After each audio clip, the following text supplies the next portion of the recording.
Olá, seja muito bem-vinda, seja muito bem-vindo ao nosso canal.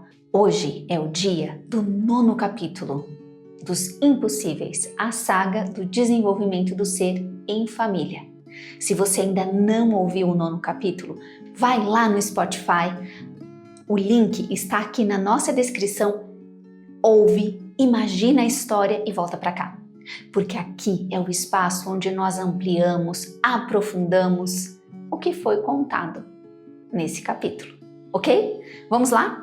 Bom, a Elinor começa narrando episódios da adolescência dela e situações que aconteciam. Num primeiro momento, a gente percebe a mãe preocupada com a filha, porque a filha não tem o hábito, não tem o costume de perder a hora.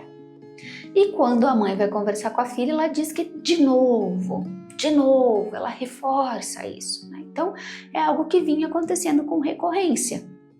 E a cena parece até assim muito assustadora, porque ela vai sentar na cama dela para deitar, a luz do quarto acende. Quando ela levanta para apagar a luz apaga e ela fica assim um tempo e depois quando adormece, piora tudo. E um primeiro ponto a destacar é assim, como nós recebemos o desconhecido, como nós recebemos o que não conseguimos explicar.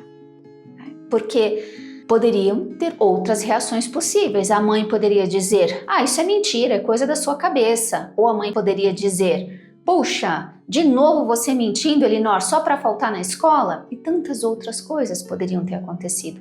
Mas a mãe preferiu conversar com ela, compreender o que estava acontecendo, antes de tomar alguma decisão. Então, essa é uma postura mental que a mãe da Elinor tem, que é muito importante para nós. Diante do desconhecido, do que nós não acreditamos, não conhecemos, não consideramos, essa postura analítica, essa postura mais calma, resolve muitas situações. Até porque a realidade é tão grande, né? Partir do pressuposto que a gente entende tudo é bem arriscado. Vamos adiante? A mãe sugere para Elinor que chamem o padre de novo, porque parece que essa família tem o hábito de recorrer ao padre quando esses pesadelos vêm, quando essas questões estranhas acontecem em casa. E isso também é muito importante de ser considerado. Quando nós estamos diante de algo que nós não conseguimos resolver, é fundamental termos a humildade de buscar ajuda. Existem pessoas que sabem mais que nós, existem pessoas que podem mais que nós, existem pessoas que já trilharam caminhos que nós não conhecemos ainda. Então, aqui, a humildade da mãe da Elinor também é muito importante para que a gente viva uma vida mais conectada conosco e focada na resolução dos nossos problemas, tá bom? Vamos lá? Quando elas seguem conversando, a mãe faz uma importante relação. Ela fala assim, filha, se isso é só um sonho, por que você acorda tão cansada? Então, o que essa mãe está ensinando para a filha dela? A relacionar o que não se conhece com aquilo que se conhece. Uma boa noite de sono é para que a pessoa acorde refeita e não para que ela acorde cansada. E se a filha vem relatando pesadelos e ela não consegue nem se levantar no horário porque ela se sente exausta, tem algo acontecendo. Tem algo ali fazendo com que esse cansaço chegue até Elinor. E a mãe dela segue atenta. No finalzinho dessa fase da Elinor, jovem ali do conto, ela mesma, a Elinor, ela fala assim, bom, o padre vinha, rezava e melhorava por um tempo, mas depois voltava tudo. Um questionamento fundamental.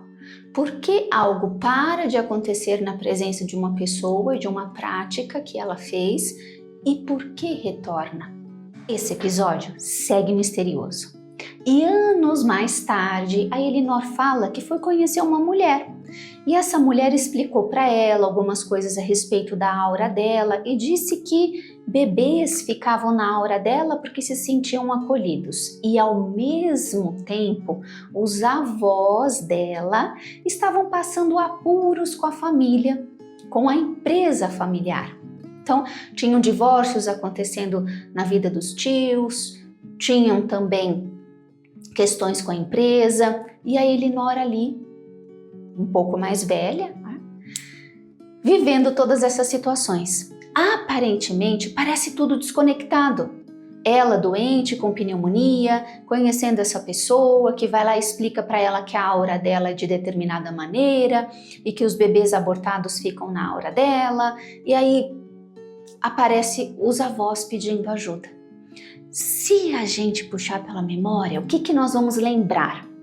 Que a Elinor já dizia que quando ela era jovem, aquele ser da capa preta, o chapéu preto, perseguiam a mãe e o irmão. E ela colocava no sonho eles nas costas e tentava fugir. Vejam que a situação está se agravando. Antes era uma preocupação com a mãe e o irmão. Agora já envolve a energia de pessoas desconhecidas, dos bebês. E já dentro da hierarquia familiar, a preocupação já não é mais a mãe e o irmão, agora já são os tios e os avós. Percebem que tem algo dentro da Elinor que vai permitindo com que isso seja escalonado dentro dela?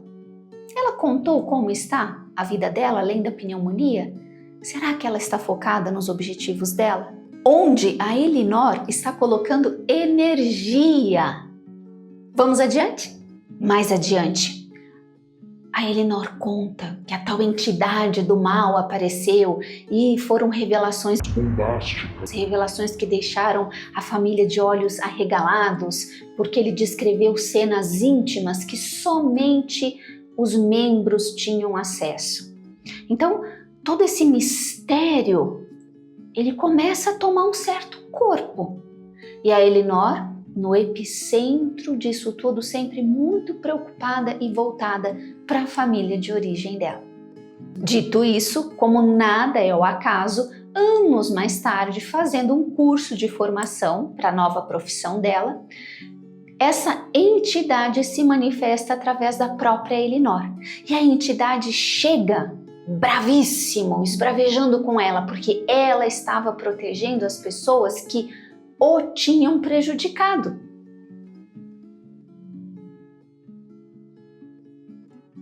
O professor da Elinor até faz uma pergunta para ela aparentemente aleatória. Algumas pessoas já brigaram com você do nada, já foram ríspidas com você do nada? E ela falou, sim, isso acontece com frequência. Ele falou, bom, era ele bravo com você se manifestando através dessas pessoas para te desestabilizar.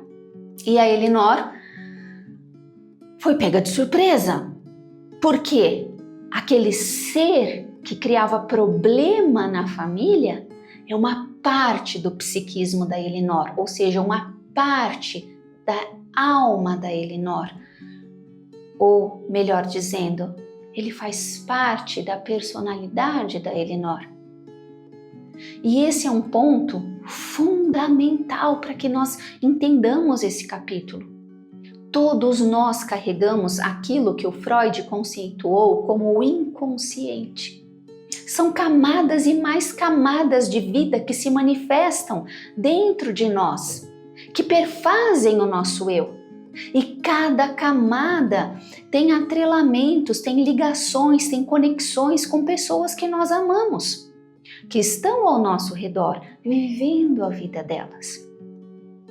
Essas interações anímicas respondem por uma série de problemas que nós temos. Fato é que enquanto nós não desenvolvermos unidade dentro de nós, essa unidade, essa coesão não aparecerá no mundo. Por que existe tanta guerra, tanta violência no mundo? Porque existem questões dentro de cada um de nós que não são conhecidas, que não são contempladas, que não são acolhidas, que não são endereçadas, encaminhadas, quem dirá resolvidas. Ficou chocada? Ficou chocado? É mais comum do que você imagina.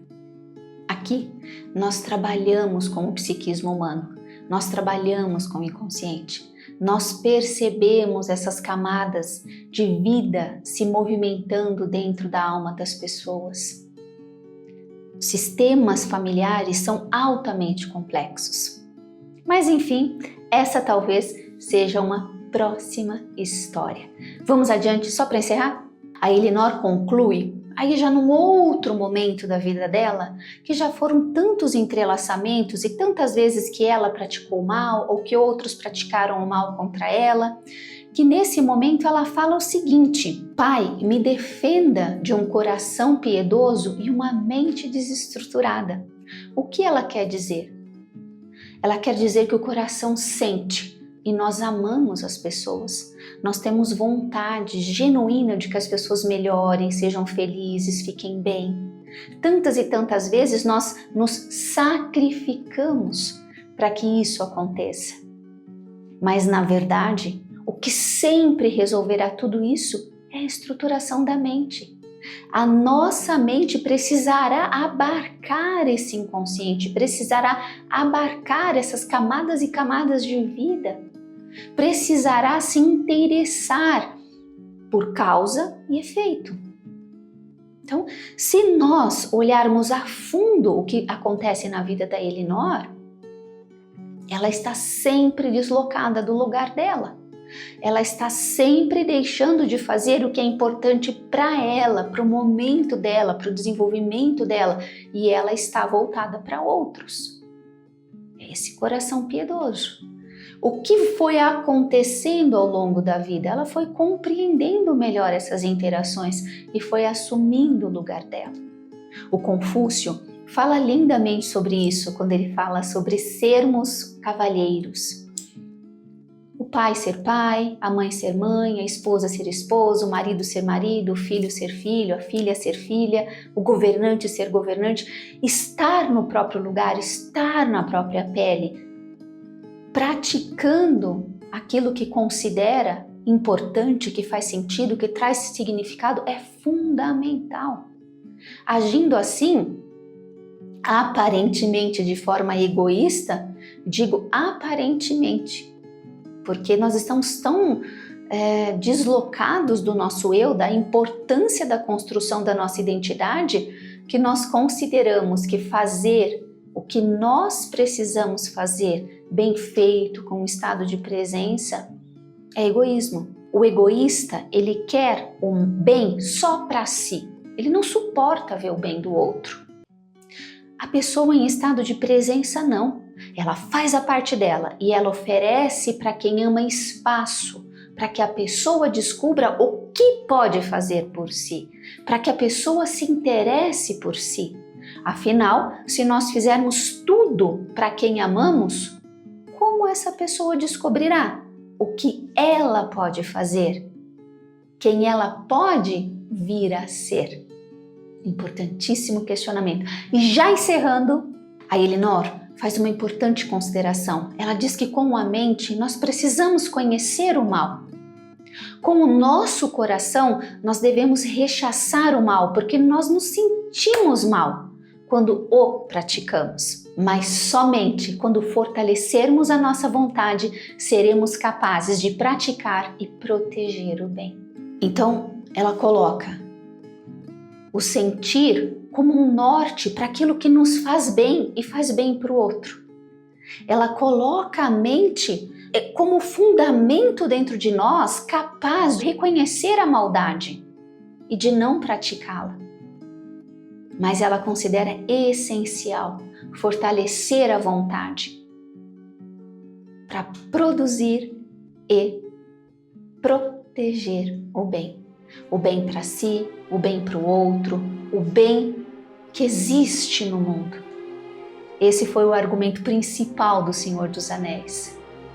Vale proteger o bem que está no mundo.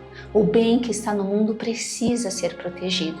E só alguém com uma vontade robusta é capaz de fazer isso. É capaz de se manter estável pelo caminho, de não desistir, de não projetar nos outros, de não achar que o problema são as pessoas, é o sistema, é o mundo, ou sei lá o que mais que a gente pode achar. Quando a nossa vontade fica fortalecida, nós conseguimos recorrer à fé, nós conseguimos recorrer à nossa essência, a Deus dentro de nós.